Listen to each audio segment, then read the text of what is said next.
Cancer का जो है डायग्नोसिस कैसे होगा। अब हम लोग जानेंगे कि कैंसर का डायग्नोसिस कैसे होगा, मतलब पहचान कैसे होगा। तो सबसे इम्पोर्टेंट इसका पहचान करने का तरीका है वो है बायोप्सी। बायोप्सी एक मेडिकल में या सर्जरी में होने वाला प्रोसीजर है जिसके माध्यम से एक पतला सिरिंज या सुई के माध्यम से जो इफेक्टेड अंग है, मान लीजिए कि हमको किडनी कैंसर है, ठीक, हमको लगता है कि मेरा किडनी में कैंसर हो गया, अल्ट्रासाउंड किया गया, देखा गया कुछ गांठ बन गया है।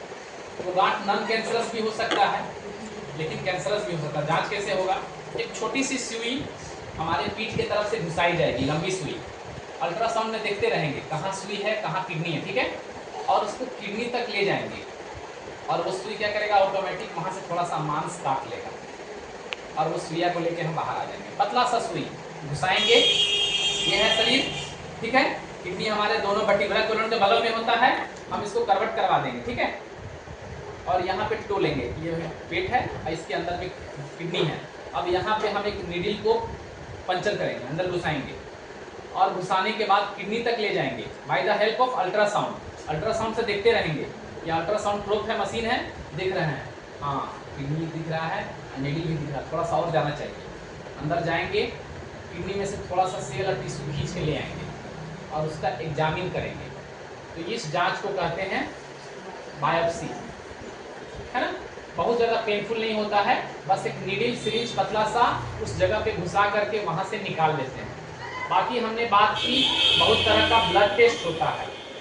पेशेंट का ब्लड ले लेते हैं सिराओं से, भेन से ब्लड लेंगे और इसमें हम टेस्ट करेंगे CA-125, CA-19.9, AFP alpha fetoprotein जो लीवर का कैंसर के बारे में बताता है। ये सब कुछ टेस्ट है जो ब्लड से किया जा सकता है। इसके बाद हम लोग CT स्कैन, MRI, फीमेल का अगर ब्रेस्ट में कैंसर का शक है तो मेमोग्राफी हम लोग करा के कैंसर का पता लगा सकते हैं। ये सब हुआ उसके कुछ डायग्नोस्टिक। अब आते हैं इसका हम लोग ट्रीटमेंट में। एक्चुअली ट्रीटमेंट जो है सबसे इसका इम्पोर्टेंट पार्ट है, क्योंकि अगर किसी को कैंसर हो गया तो क्या करना चाहिए। सबसे इसका जो कॉमन हम लोग करते हैं कैंसर में वो है सर्जरी। एक्सटेंडेड सर्जरी करते हैं। क्या करते हैं?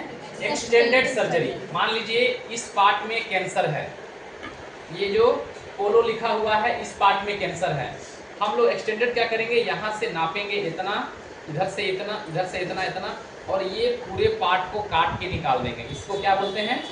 Extended surgery. एक्सटेंडेड सर्जरी, बढ़ा के सर्जरी। यहाँ दिक्कत था, इसी को काट सकते थे, लेकिन हम आपको क्या बताएं कि कैंसर के सेल बागी सेल होते हैं जिनके कारण कि नुकसान हुआ, वो अपने अगल बगल वालों को भी बागी कर चुके हैं, गंदा कर चुके हैं। तो हमें इस बीमारी से अगर छुटकारा पाना है तो उनके पूरे समाज को हटाना होगा। तो ये पूरा लंबा चौड़ा हम लोग काट के बाहर निकालते हैं। बाकी दूसरा है कीमोथेरेपी, मतलब कुछ कैंसर की मेडिसिन होती हैं जो कैंसर सेल को डिटेक्ट कर लेती हैं, जिसको हम लोग IV के माध्यम से, नस के माध्यम से छोड़ते हैं, जो कैंसर के सेल के पास जा करके इसको नष्ट करता है। हमने बताया कि हमारे बाल, नाखून सब सेल हैं। तो बाल एक ऐसा सेल है जो अनियंत्रित तरीके से बढ़ता है, डेली बढ़ता है ना बाल, हमने बाल छोटा करा देखिए बढ़ रहा है, इसी को बोलते हैं कैंसर। इससे नुकसान नहीं है, लेकिन आप एक से समझ लीजिए, ये भी कैंसर का ही नक्शे कदम पे चलता है, बढ़ता रहता है। हाथ गोड़ बढ़ रहा है मेरा, जो मेरा हाथ का लंबाई, अंगुली का लंबाई है ना, देखिए 10 साल के बाद भी इतने रहेगा, लेकिन बाल का लंबाई बढ़ जाएगा। तो इसीलिए जब कीमोथेरेपी किया जाता है तो पेशेंट का बाल झड़ने लगता है, क्योंकि जो दवा है ना देखता है बाल को, कहता है साला ये तो कैंसर है, दिन रात साला देखते हैं तो बढ़ रहा है उड़ा साले। तो क्या करता है, उड़ने लगता है, बाल झड़ने लगता है, तो खराब लगने लगता है, कहीं कहीं झड़ गया, कहीं कहीं नहीं झड़ा, तो आदमी क्या करता है, पूरे हटा लेता है। तो बोलता है लोग कि भाई कैंसर में बाल झड़ जाता है। तो वो कीमोथेरेपी की वजह से, कैंसर की वजह से नहीं, इसकी वजह से कीमोथेरेपी जो कैंसर का ट्रीटमेंट है। अब आता है रेडियोथेरेपी। रेडियोथेरेपी में क्या करते हैं, कुछ रेडिएशन होता है, कुछ लाइट का रेडिएशन होता है जो हमारे सुपेरियर रीजन में, या कहीं की जो बाहरी दिख रहा है आसानी से, जिसको जलाया जा सकता है बाहर से, वहाँ पे उसका रेडिएशन देंगे और उस कैंसर सेल को नष्ट करेंगे।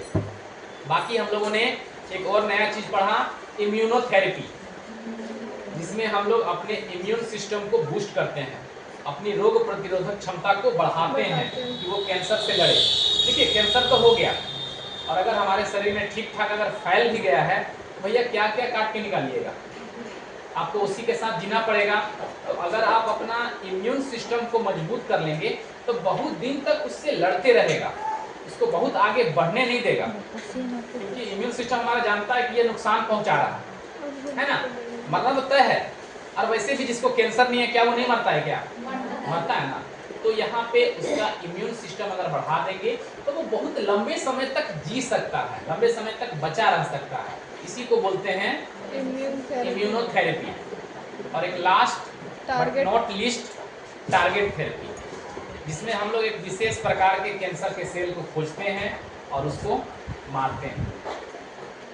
बाकी कैंसर होने का कारण मैंने बताया आप लोग को, अनियंत्रित खान पान, एक्सरसाइज ना करना, स्ट्रेस बहुत ज़्यादा लेना, अल्कोहल का इस्तेमाल, ये सब अगर हम कम करते हैं, बंद करते हैं और स्वस्थ जीवन शैली जीते हैं तो बहुत हद तक हम बच सकते हैं। बाकी जिनको खानदान से मिला होगा, यानी कि आनुवांशिक रूप से मिला होगा, उसका तो भैया कोई उपाय नहीं है। बाप मतारी से दौलत मिला, शोहरत मिला, अब बाप मतारी का कुछ दिक्कत था, परेशानी था, बीमारी था, तो वो भी आपको लेना पड़ेगा। बाकी अगर जेनेटिक कैंसर नहीं है तो आप अपना लूर लक्षण अगर सही रखेंगे तो जहाँ तक उम्मीद है कि कैंसर नहीं होगा। धन्यवाद।